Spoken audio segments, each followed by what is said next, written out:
Halo semuanya, selamat datang di kelas AI kita hari ini. Pernah kepikiran nggak gimana caranya mesin bisa ngerti kalau kita bilang suhunya agak panas atau mobilnya cukup cepat? Nah, hari ini kita bakal bongkar rahasia di balik salah satu ide paling keren di dunia AI, yaitu logika fuzzy. Ini bukan lagi soal hitam dan putih, benar atau salah, tapi soal gimana caranya teknologi bisa memahami dunia kita yang penuh dengan abu-abu. Pertanyaan ini dia intinya. Komputer yang biasa kita kenal itu kan kaku banget ya. Logikanya cuma biner, cuma kenal satu atau nol, ya atau tidak. Terus, gimana caranya kita mau jelasin konsep agak dingin ke bahasa mesin yang sekaku itu? Nah, disinilah logika klasik angkat tangan, dan logika fuzzy datang sebagai pahlawan dengan solusi yang menurut saya jenius banget. Yuk, kita mundur sebentar ke tahun 1965. Di sini ada seorang visioner, namanya Profesor Lotfi Azadeh. Beliau kepikiran sebuah ide yang benar-benar mengubah permainan. Dia mikir, gimana ya kalau kita bisa ajarin komputer buat berpikir lebih manusiawi, lengkap dengan segala ketidakpastian dan keraguan-raguannya. Dari situlah lahir sebuah era baru dalam dunia kecerdasan buatan. Oke, sekarang kita masuk ke bagian dagingnya. Apa sih yang bikin logika fuzzy ini beda dari logika tegas atau crisp yang dipakai komputer pada umumnya? Disinilah keajaibannya dimulai. Gini deh bayanginnya, logika klasik itu kayak saklar lampu, cuma ada nyala atau mati. Titik. Anda ada di dalam ruangan atau di luar ruangan, nggak ada di antara keduanya. Tapi logika fuzzy itu lebih mirip dimmer lampu. Cahayanya bisa sedikit terang, agak terang, atau terang banget. Jadi keanggotaan itu nggak mutlak lagi, tapi punya tingkatan, punya nilai antara 0 dan 1. Mirip lah kayak kita kasih rating film, misalnya 7 dari 10. Artinya kan kita nggak 100% suka, tapi juga nggak 100% benci. Ada di tengah-tengah. Coba deh kita lihat betapa anehnya logika klasik kalau kita terapkan ke konsep umur. Misalkan kita definisikan muda itu di bawah 35 tahun. Menurut logika ini, sehari sebelum kamu ulang tahun ke-35, kamu itu 100% muda. Tapi begitu lilinnya ditiup, bam! Detik itu juga kamu jadi 0% muda. Kan aneh banget, realitanya kan nggak sedramatis itu, transisinya pelan-pelan. Nah, ini dia solusinya dari logika fuzzy. Lihat grafik ini deh, transisinya mulus banget. Seseorang di usia 40 tahun nggak lagi dipaksa milih satu kotak. Dia bisa aja, katakanlah 25% masuk kategori muda dan 50% masuk kategori parubaya di saat yang bersamaan. Jauh lebih masuk akal dan lebih sesuai dengan cara kita memandang dunia, kan? Oke, jadi konsepnya kedengaran lebih alami, lebih manusiawi. Tapi, terus kenapa? Apa untungnya buat kita? Kenapa kita harus repot-repot mikirin ini? Ternyata teman-teman, kemampuan untuk memahami abu-abu ini adalah sebuah kekuatan super di dunia teknologi. Ini beberapa keunggulannya. Logika fuzzy itu fleksibel banget dan lebih tahan banting kalau data yang masuk itu nggak sempurna atau sedikit ngaco. Tapi yang paling luar biasa menurut saya adalah kemampuannya untuk bekerja dengan bahasa alami kita. Kita bisa bikin aturan sederhana kayak, jika suhu agak panas, maka kurangi kecepatan kipas sedikit. Dan sistem yang ngerti. Ini jadi jembatan antara intuisi manusia dan logika mesin. Tapi ini bukan solusi ajaib ya. Kita tetap harus mikirin aturan-aturannya dan batasan-batasannya secara manual, yang kadang bisa jadi cukup rumit juga. Oke, sekarang kita udah tahu apa itu logika fuzzy dan kenapa itu penting. Sekarang saatnya kita bedah mesinnya. Gimana sih cara kerja sebuah sistem fuzzy dari menerima input sampai ngeluarin output yang cerdas? Secara umum, arsitekturnya kelihatan kayak gini. Anggap aja ini kayak sebuah pabrik kecil. Ada input mentah yang masuk, terus diproses lewat 3 tahapan utama. Yang pertama namanya fusifikasi, lalu masuk ke sistem inferensi, di mana semua aturan mainnya ada, dan terakhir, defusifikasi untuk menghasilkan output yang bisa langsung dipakai. Yuk kita bedah 3 langkah tadi pakai contoh AC. Pertama, fusifikasi. Input angka pasti, misalnya suhu 28 derajat, diubah jadi konsep fuzzy seperti agak panas. Kedua, inferensi atau evaluasi aturan. Mesinnya ngejalanin aturan yang udah kita buat, contohnya jika suhu agak panas, maka putaran kipas sedang.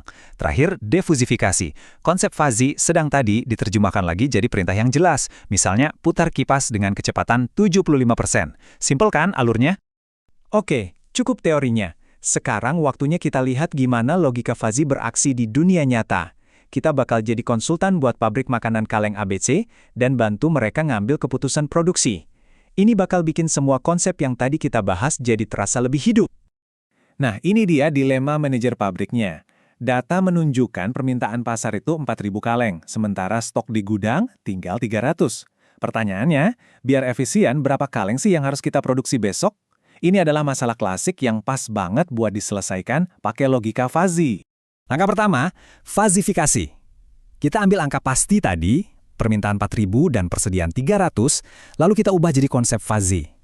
Jadi, permintaan 4.000 itu seberapa naik atau seberapa turun sih? Dan persediaan 300 itu seberapa banyak atau seberapa sedikit? Kita bakal kasih nilai keanggotaan buat masing-masing kategori ini berdasarkan grafik yang ada. Dan ini dia jantung dari sistemnya. Aturan-aturan main yang meniru cara berpikir seorang manajer. Coba deh lihat aturan keempat atau R4. Jika permintaan naik dan persediaan sedikit, maka produksi bertambah. Masuk akal banget kan? Logika seorang manajer pabrik yang berpengalaman, sekarang kita tanamkan ke dalam mesin. Oke, saatnya berhitung. Kita akan masuk ke proses inferensi, yaitu menerapkan angka-angka fuzzy kita tadi ke setiap aturan yang ada. Tenang, ini kelihatannya aja ribet, padahal logikanya gampang kok. Yuk, kita kerjain bareng-bareng. Nah, ini dia hasil fazifikasi kita. Ternyata permintaan 4.000 itu nilainya 0.75 untuk kategori naik dan 0.25 untuk turun. Sementara itu, persediaan 300 nilainya 0.6 untuk sedikit dan 0.4 untuk banyak. Sekarang kita punya amunisi angka-angka fuzzy untuk dimasukkan ke dalam aturan-aturan kita.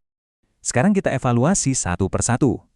Mulai dari aturan 1, jika permintaan turun nilainya 0,25, dan persediaan banyak nilainya 0,4. Nah, karena ada kata dan, kita ambil nilai yang paling kecil atau minimum, yaitu 0,25. Angka 0,25 inilah yang jadi kekuatan dari aturan ini. Berdasarkan perhitungan di modelnya, nilai ini merekomendasikan produksi sebanyak 5.750 kaleng. Kita lakukan hal yang persis sama untuk aturan 2. Lanjut ya, prosesnya sama persis untuk dua aturan terakhir. Aturan 3 ngasih kita kekuatan 0,4 dengan rekomendasi produksi 4.000. Dan aturan 4, yang ternyata paling kuat di antara semuanya, ngasih kita nilai 0,6 dengan rekomendasi produksi 5.000. Oke, sekarang kita punya 4 pendapat atau saran dari keempat aturan yang ada. Langkah terakhir, defusifikasi. Kita gabungin keempat pendapat tadi jadi satu keputusan akhir. Caranya pakai metode yang namanya rata-rata tertimbang.